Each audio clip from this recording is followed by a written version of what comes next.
So তোমরা by the way দেখতেই পারো আমি এটা ট্যাঙ্কির উপরের কাভারটা খুললেছি তখন মানে বাক্কা মজাই লাগে দেখতে।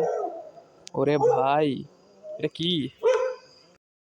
अरे कौन भौंक रहा है ये बदतमीज। মেরে কো কুছ মত করে ভোজড়ি।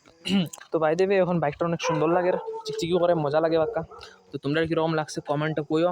অ্যান্ড এটার লাগি না একটা স্পেশালি নাম তো কই আর কিতা নাম রাখতাম। তোমরা যদি চাও আমি আমার ইউটিউব চ্যানেলেরও নাম রাখতে পারো, যেটার নাম হলো ইয়োর শেফ। कि मेरा एरिया भाई है मैं बता और रहा हूँ एरिया में मैंने कुछ कोई नहीं किया भी इंटरेस्ट नहीं करना। না কুত্তা বালা আছে এদিকে বোকা যদি না মুতিয়া গেছিল কি ওর মধ্যে। ও হারামি কুত্তার বাচ্চা এটাই হচ্ছে নি না মুচ্ছে না বোকা চোদারও উড়াই দিলাম না এখন। আরো আর বন্ধু বান্ধব আর এটার লগের ভাই আমি বাইকটা অফ করে বাড়ির যাই গিয়া ভিডিও কালকে বানাই মনে যদি বাঁচিয়ে থাকি হেড ডগ ডন না কিছু করতো নাই বাট যাই কি